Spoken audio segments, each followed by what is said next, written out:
Hallo julle en welkom by die volgende episode in Koffie vir jou siel.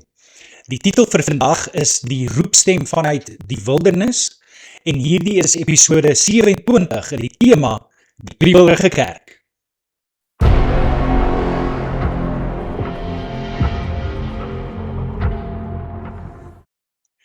Daar is 'n ingebore godelike onrus in die bors van 'n man wat weier om tevrede te wees met 'n getemde, omheinde bestaan. Hy is nie gebou vir 'n fluweelstoel in 'n teekamer waar konflik vermy en risiko gedemp word nie. Hy is gevorm met 'n hartsbegeerte om grenslyne te verskuif, strome te trotseer en die onbekende te verower. Wanneer hierdie wilde, skepende en beskermende dryfkrag gedwing word om passief in 'n kunsmatige, oorgereguleerde omgewing stil te sit, vrek die gees van daardie man stadig maar seker. Die moderne geloofsgemeenskap staan voor 'n verwoestende paradoks.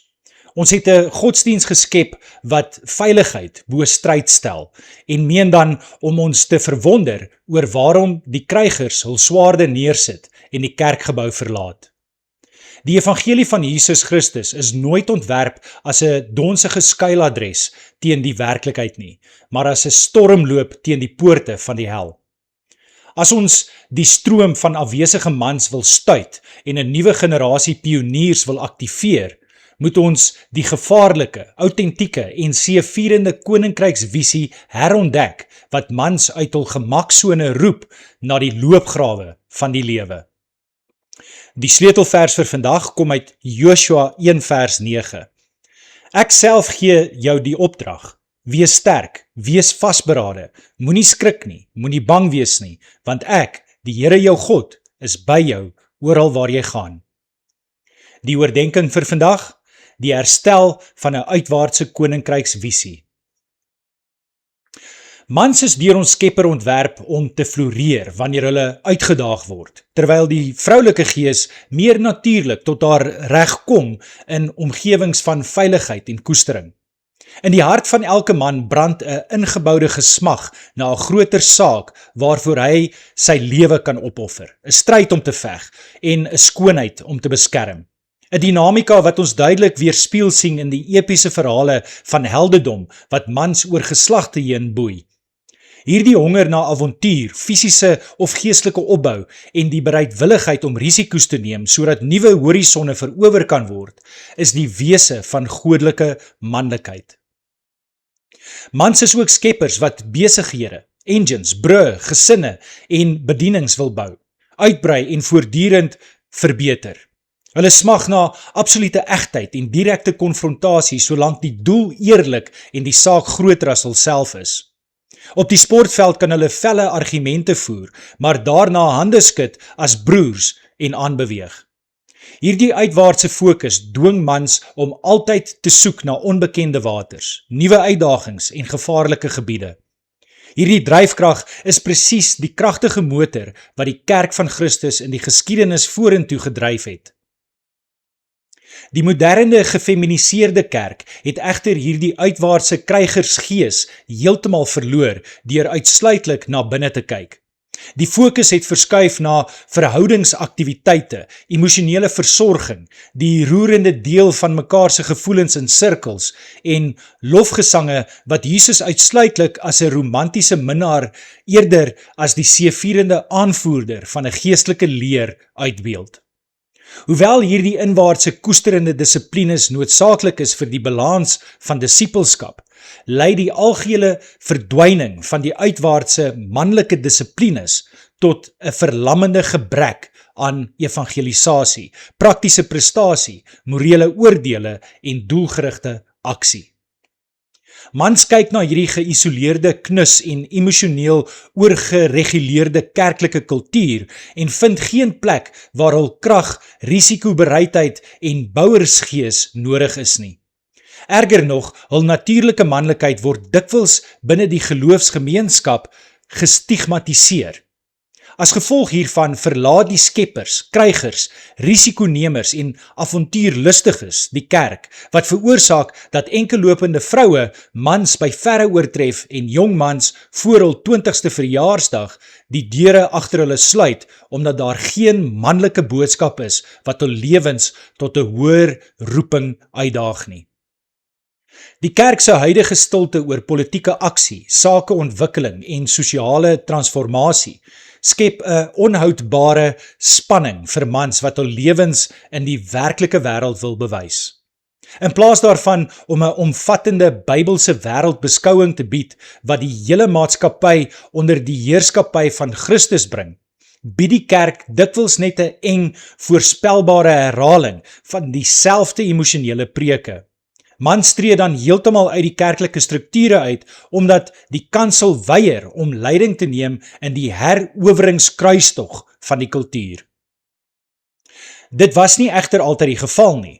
2 of 3 eeue gelede het die kerk met 'n oorweldigende boodskap van oorwinning gepreek dat hy 'n stad op 'n heuwel is wat die hele wêreld moet transformeer.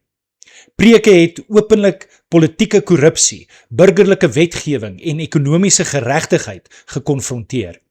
Die kerk het sy seuns in die stryd ingelei en die mans het gebly om vrugdraande gesinne te bou, die koninkryk uit te brei en 'n Christelike kultuur te vestig. As ons mans wil terugwen, moet ons die vroulike gerigtheid op bloot gemak afskud en weer 'n dapper, gevaarlike en alomvattende boodskap van seëvierende gehoorsaamheid verkondig. Dit is tyd om op te hou om jou geloof soos 'n passiewe omheinde stokperdjie te hanteer, wat slegs op 'n Sondagoggend in 'n gemakstoel beoefen word. As jy 'n man van God is jy geroep om 'n bouer, 'n kryger en 'n risikonemer in die koninkryk te wees. Hou op om te wag vir die kerklike strukture om vir jou 'n veilige taak te gee. Die markplein, jou gesin, jou gemeenskap en die politieke en ekonomiese terreine van jou land is die werklike slagveld waar jou godgegewe manlikheid nou dringend benodig word. Bring jou geloof uit die teekamer en neem die inisiatief om betekenisvolle uitdagende projekte aan te pak wat 'n blywende impak op die lewens van mense sal hê.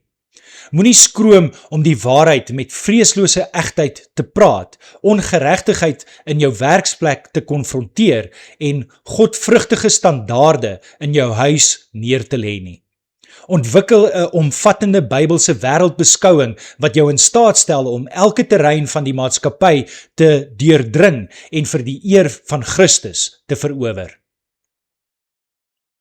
Vir die hele geloofsgemeenskap is dit 'n dringende oproep om op te hou om die manlike dryfkrag vir avontuur en stryd te stigmatiseer.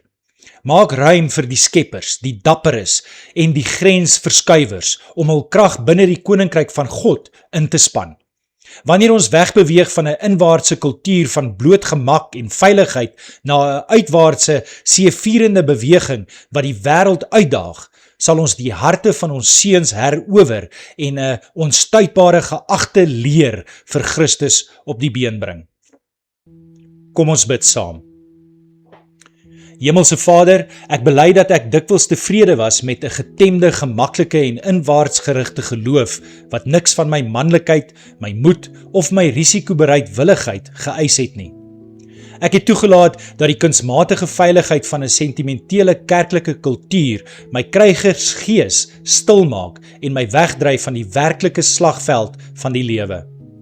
Vergewe my waar ek my godgegewe passie om te bou, te beskerm en te verower buite u koninkryk verwaarloos het. Here Jesus, u is die seëvierende aanvoerder van die leer van u koninkryk, nie 'n getemde of passiewe toeskouer van ons gerieflike roetines nie. Vorm in ons 'n nuwe vreeslose generasie van geestelike pioniers en skeppers in ons midde. Skenk die manne van die liggaam die moed om uit die omheinde teekamers te stap, die swaard van die woord op te tel en die markplein, die politiek, die ekonomie en hul gesinne met dapper Bybelse gehoorsaamheid te herower. Bevry ons geloofsgemeenskappe van die verlammende fiksasie op uitsluitlik inwaartse gemak en emosionele koestering. Maak ons 'n uitwaartse seëvierende beweging wat nie skroom om die kultuur te konfronteer en die koninkryk van God met krag uit te brei nie. Laat ons seuns 'n duidelike manlike roeping in ons kansels hoor, sodat hulle lewens neergelê kan word vir die allerhoogste saak op aarde. Die eer van u heilige naam. In u magtige en onoorwonne naam bid ons dit. Amen. Ons kan ook verder uit die skrif leer om ons meer te bemoedig in vandag se oordenking. Die eerste vers kom uit Nehemia 4 vers 14. Daarna, toe ek agterkom dit is nodig, het ek die vooraanstaande burgers, die amptdraers en die res van die volk toegespreek. Moenie vir hulle bang wees nie. Dink aan die Here, groot en ontzagwekkend, en veg vir julle broers, julle seuns en julle dogters, julle vrouens en julle huise. Hierdie teks spreek direk tot die hart van die manlike roeping om te veg vir sy gesin, sy gemeenskap en die reg van God. Dit herinner die mans daaraan dat ware manlikheid nie terugdeins vir die opbou van mure of die konfrontasie met die vyand nie, maar aktief die wapens van die geloof opneem om dit wat heilig is te beskerm. Dit onderstreep die oordenking se pleidooi vir 'n uitwaartse, dapper en beskermende krygersgees wat weier om in passiwiteit te verdrink. Die volgende vers kom uit 2 Timoteus 2 vers 3. Dra jou deel van die ontberings soos 'n goeie soldaat van Christus Jesus. Paulus gebruik 'n deurdringende militêre metafoor wat die manlike siege van uitdaging en ontbering direk aanspreek. Hierdie vers leer ons dat die Christelike lewe nie 'n gerieflike emosionele klub is nie, maar 'n strawwe krygstog wat volharding, dissipline en die bereidwilligheid om ontbering vir 'n groter saak te verduur vereis. Dit versterk die oordenking se uitdaging aan die kerk om op te hou om gemak te verkoop en eerder 'n manmoedige soldaatmentaliteit te kweek. En dan die laaste vers kom uit 1 Samuel 14 vers 6. Jonathan het vir sy wapendraer gesê, kom ons gaan oor na die patrollie van hierdie heidene toe. Miskien sal die Here ons help, hy kan red, deur baie of deur min. Hierdie vers weerspieël die essensie van goddelike risikoneming en avontuur wat in die hart van die manlike gees gebou is. Jonathan se bereidwilligheid om die vyand se fort alleen met sy wapendraer te storm, spruit uit 'n diep vertroue in God se onbeperkte krag. Dit wys aan ons dat die koninkryk van God vorder wanneer gelowiges die veiligheid van die kamp verlaat en dapper, geloofsgedrewe risiko's neem om nuwe terrein vir die Here te verower. Dankie dat jy na vandag se boodskap geluister het en lewer gerus jou kommentaar op hierdie plasing. Jy kan dit ook deel met soveel mense moontlik. Mag jy 'n vreugdevolle dag hê, mag die Here jou seën.